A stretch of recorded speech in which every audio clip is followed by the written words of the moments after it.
Nos últimos dias, redes de hipermercados em todo o Brasil começaram a registrar um dos fenômenos mais bizarros da história do varejo. Mas o que faria uma pessoa entrar em um supermercado para roubar simplesmente um pedaço de papel de uma garrafa? O choque real vem quando você analisa as imagens das câmeras de segurança. Eles estavam violando o produto ali mesmo, no meio do corredor, para roubar apenas um rótulo de uma garrafa. O líquido, que levou décadas de engenharia de marca para se tornar o mais desejado do mundo, era simplesmente deixado para trás, rejeitado na prateleira. O que deveria ser uma brincadeira saudável de colecionador se transformou instantaneamente em um surto coletivo de furtos nas prateleiras. Eu sou ladrão, rapaz. Tudo isso por causa de uma parceria gigante que acabou de ser lançada. A campanha oficial da Coca-Cola com a editora Panini para o álbum de figurinhas da Copa do Mundo de 2026. A mecânica parecia perfeita no papel. Compre o refrigerante e ganhe uma figurinha exclusiva colada no verso do rótulo. Mas o que eles não previram foi a capacidade humana de quebrar as regras pelo imediatismo e o famoso jeitinho brasileiro de levar vantagem. E mais, será que a falta de capacidade do Estado de punir malfeitores faz com que crimes como esses sejam incentivados e cada vez mais praticados?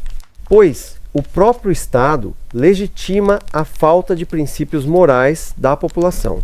Em São Paulo, grandes redes como Carrefour, Açaí Atacadista, Sondas e até pequenos mercados de proximidade, como o Oxxo, viraram zonas de guerra de colecionadores obstinados. O prejuízo para os comerciantes é gigantesco e imediato. Uma garrafa violada e sem identificação não pode mais ser vendida, ela vai direto para o lixo.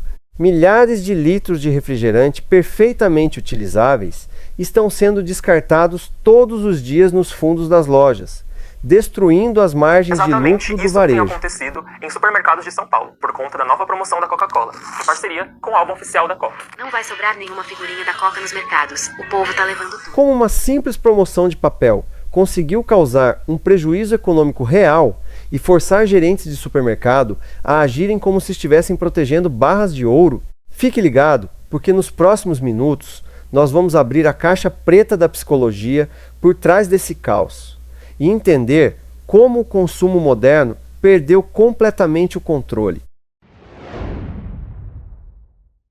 Mas para entender o tamanho desse caos, precisamos voltar um passo e olhar a mecânica exata de como essa promoção foi estruturada. A Copa do Mundo de 2026 se aproximava e a Panini decidiu criar algo diferente para engajar os colecionadores. Eles fecharam um acordo de exclusividade com a Coca-Cola, criando uma página inteira e dedicada dentro do livro oficial, que só poderia ser completada com os cromos promocionais encontrados nas garrafas de refrigerante. A engenharia do produto funcionava assim. Os adesivos não vinham soltos e nem eram entregues no caixa do supermercado no momento da compra. Eles vinham colados de forma oculta no verso dos rótulos das garrafas de 600 ml e de 2,5 litros. Para o consumidor comum, a única forma legítima de descobrir qual jogador estava ali era comprando o produto, levando-o para casa, abrindo e descolando cuidadosamente o plástico protetor. Parece simples, não é? Ao todo, a promoção mapeou a distribuição de 14 adesivos colecionáveis especiais de atletas que são verdadeiros ícones globais da atualidade, incluindo estrelas internacionais como Harry Kane, Lamine Yamal, Virgil van Dijk e o zagueiro brasileiro Gabriel Magalhães. A Coca-Cola colocou toda a sua máquina de distribuição para rodar, planejando despejar mais de 1 bilhão de unidades dessas garrafas promocionais em mercados selecionados ao redor do planeta até o prazo final de 15 de junho. Havia também uma camada digital na campanha. Ao escanear o QR Code impresso na embalagem, o usuário podia gerar figurinhas virtuais customizadas e acessar um mapa interativo de pontos de troca físicos espalhados pelas capitais. O problema é que essa estrutura ativou 2 dos gatilhos psicológicos mais perigosos do comportamento humano: o fator escassez e o mecanismo de recompensa instantânea. Mas Infelizmente, essa situação também nos diz muito sobre o espírito de malandragem do brasileiro. Em pouquíssimas horas após o lançamento das garrafas nas prateleiras, o X, antigo Twitter, o TikTok e o Instagram foram inundados por vídeos e publicações. De um lado, influenciadores ostentavam que haviam achado o raríssimo cromo do Lamine Yamal. Do outro, milhares de adolescentes compartilhavam tutoriais e relatos mostrando que era possível espiar ou simplesmente arrancar os rótulos de forma ultra rápida dentro dos próprios mercados. O comportamento manada foi imediato.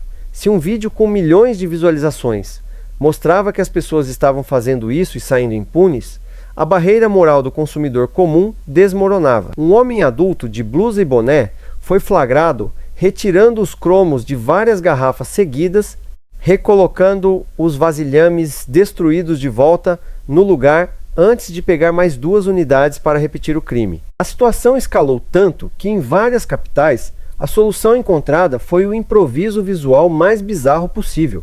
Funcionários passavam horas do dia aplicando metros de fita adesiva grossa por cima de todos os rótulos promocionais das garrafas para impedir fisicamente que os clientes conseguissem descascar o plástico nas gôndolas. Esse nível de loucura coletiva parece inédito, mas a verdade é que ele rima perfeitamente com outras febres da história do consumo mundial. Lembra da loucura dos cartões colecionáveis de Pokémon nos anos 90, que faziam crianças brigarem em pátios de escolas?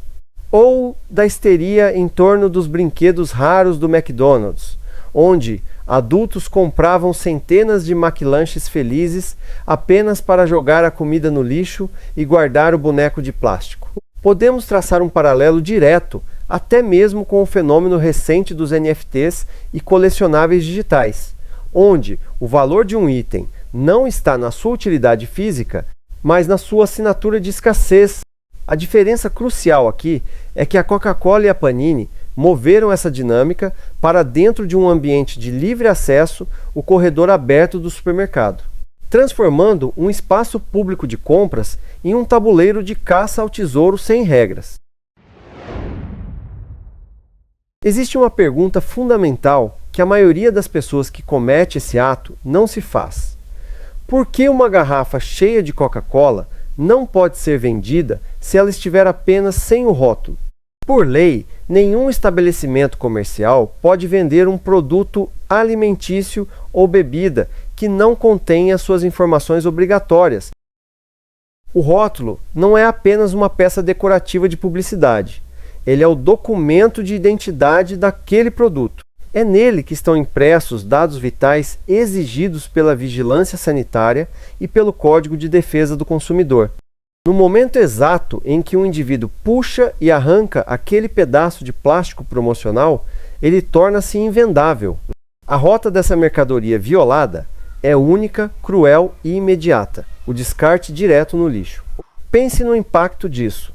E aqui está a grande armadilha econômica que afeta você, mesmo que você nunca tenha colado uma figurinha na vida.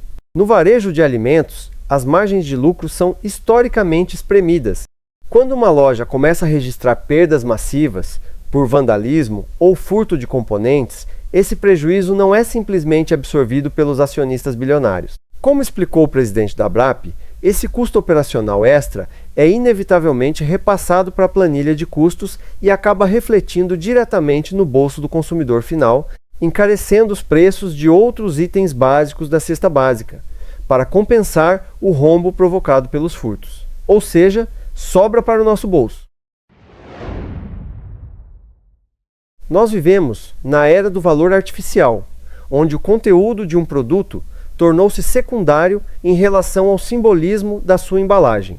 As marcas descobriram que o segredo para vender bilhões não é criar produtos intrinsecamente melhores, mas sim dominar o poder psicológico da escassez artificial.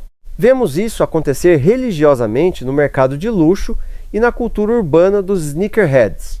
Marcas de calçados esportivos lançam colaborações limitadas, os chamados drops, onde produzem intencionalmente menos unidades do que a demanda real do mercado. o valor migrou do objeto físico utilitário para a narrativa de exclusividade construída em torno dele. A parceria Coca-Cola e Panini utilizou exatamente essa mesma cartilha. Eles pegaram uma commodity ultra comum, um refrigerante que você encontra em qualquer esquina do planeta por poucos reais, e anexaram a ele um componente de raridade extrema. Quando uma corporação injeta uma dinâmica de caça ao tesouro competitiva direto no cotidiano da população, sem travas de segurança físicas ou educacionais, ela abre a caixa de Pandora do instinto de posse. As redes sociais atuam como a lente de aumento perfeita para essas histerias coletivas, amplificando tendências absurdas e recompensando o mau comportamento com engajamento. O sistema premia o choque. Ver alguém completando o álbum pacificamente em casa gera poucas visualizações. Ver alguém mostrando dezenas de rótulos arrancados rápido no Carrefour gera engajamento massivo. O algoritmo do consumo moderno transformou o vandalismo e o microcrime em entretenimento de formato curto. A grande e dolorosa reflexão que fica gravada naquelas prateleiras cheias de garrafas nuas é assustadora. Uma simples figurinha de papel promocional foi perfeitamente capaz de fazer com que seres humanos funcionais destruíssem produtos perfeitamente utilizáveis e causassem prejuízos reais ao comércio de suas próprias comunidades. Mostra o quão frágil é a nossa linha de civilidade quando ela é testada pelo desejo egoísta de possuir o que é escasso. O roubo de rótulos é um sintoma claro de uma doença ainda maior incrustada na alma do brasileiro médio. Foram muitas décadas de doutrinação estatal que fizeram do brasileiro uma criatura incapaz de compreender conceitos, como a criação de valor e a noção de propriedade privada. E se você gostou deste conteúdo, não se esqueça de deixar o seu like e compartilhe. Isso nos ajuda muito e nos motiva a criar mais conteúdos como esse. Um abraço e até o próximo vídeo.